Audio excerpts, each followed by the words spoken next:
जर त्यांना इलेक्शन लढवायची एवढी हौस असेल तर त्यांनी निश्चितपणाने उभं राहावं. ती हौस फेडण्याचं काम आम्ही मंडळी निश्चितपणाने या ठिकाणी या लोकसभेच्या निमित्तानं करू.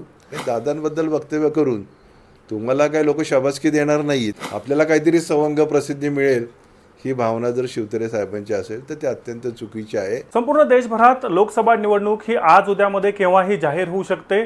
तसंच महाराष्ट्रात देखील संपूर्ण महाराष्ट्राचं लक्ष यंदा लागलंय ते बारामती लोकसभेकडे.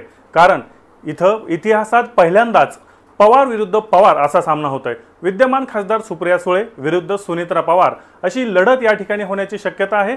आणि ही चर्चा सुरू असतानाच आता महायुतीतील घटक असणाऱ्या शिवसेनेचे विजयबापू शिवतारे यांनी थेट अजित पवार यांना इशारा देत किती दिवस हा बारामतीवर सरंजामशाही सहन करायची, आता या सर्वांना पाडा असा इशारा दिलाय.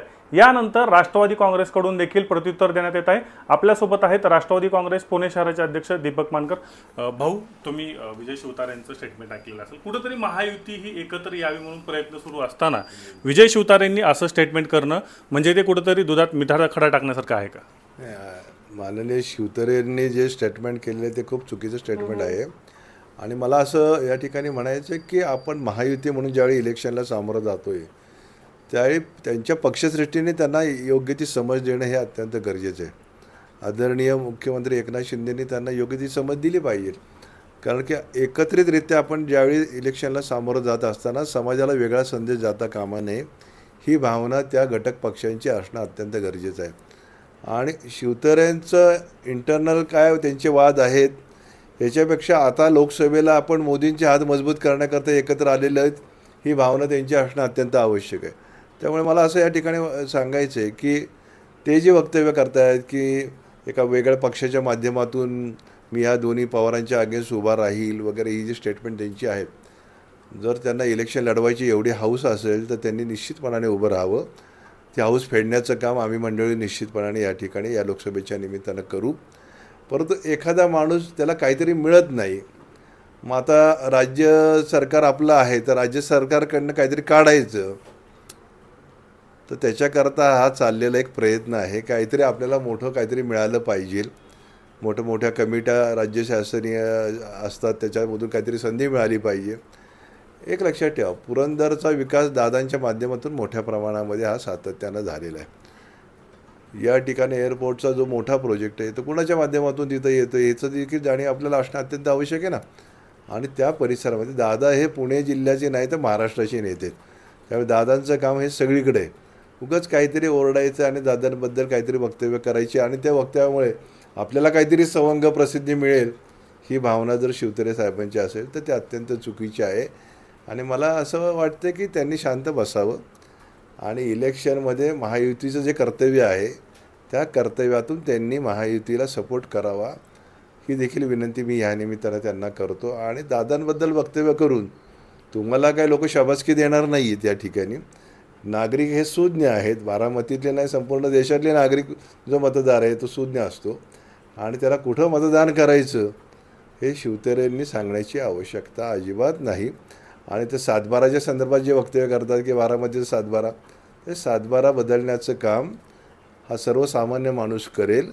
त्यामुळे तुम्ही ती काळजी करू नका आणि तो बदलण्याची वेळ पण आता आलेली आहे.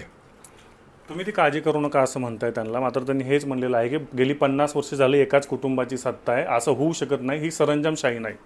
एक लक्षात ठेवा, आता अजितदादा आणि पवार साहेब या दोन्ही विरुद्ध दिशेला आता या सगळ्या गोष्टी आपल्याला सर्व समाजासमोर आलेल्या आहेत. इलेक्शन आहे, लोकसभेची इलेक्शन आहे आणि सर्वसामान्य जो माणूस आहे बारामती मतदारसंघातला तो कुठल्या प्रवाहामध्ये जाणार हे आम्हाला माहिती आहे. त्यामुळे त्याच्याबरोबर जे काम दादांनी आपल्या आयुष्यामध्ये केलेलं आहे त्या कामाच्या पाठीशी लोक राहतील.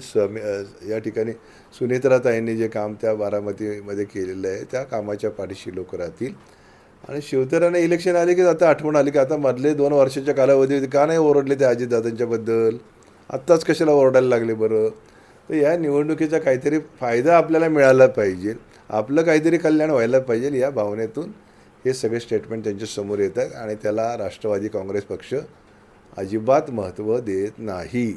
तुम्ही महत्त्व देत नाही असं म्हणताय, मात्र त्याचवेळी इंदापूरमध्ये हर्षवर्धन पाटलांनी खुलेआमपणे नाराजी व्यक्त केलेली होती. राष्ट्रवादीकडून आम्हाला त्रास दिला जातो हे बोललं. आज शिवतारेंचं वक्तव्य बारामती लोकसभा मतदारसंघात बारामती वगळता इतरत्र महायुतीमध्ये जे नेते आहेत ते पवारांविरोधात आक्रमक आहेत, अजितदादांविरोधात आक्रमक आहेत. एक लक्षात ठेवा, पवारांच्या विरोधात देखील आक्रमक आहेतच ना. प्रत्येक ठिकाणी एक बघा, जो जशा पद्धतीने बोलत तशा पद्धतीचा रिप्लाय आमच्या पक्षाकडून त्याला मिळाल्याशिवाय राहणार नाही.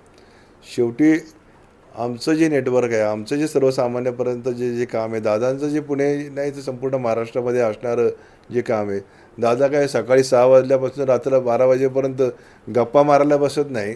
तर सर्वसामान्य माणसाचं काम ज्या महाराष्ट्रातलं आहे, विकासाचं काम, त्याला गतिमान करण्याचं काम करणार एकमेव नेता आहे ते म्हणजे अजितदादा, हे देखील आजच्या दिवसाच्या निमित्तानं सांगू इच्छितो. त्यामुळे ह्या बडबडीला कोणीही प्राधान्य देत नाही. इलेक्शनच्या कालावधीमध्ये अनेक जणं स्वतःच्या स्वार्थापोटी काही ना काहीतरी स्टेटमेंट करत असतात आणि आपलं स्वतःचं महत्त्व वाढवून घेत असतात. त्यामुळे या पक्षाच्या पक्षश्रेष्ठींची जबाबदारी की यांना कसं शांत करायचं ते.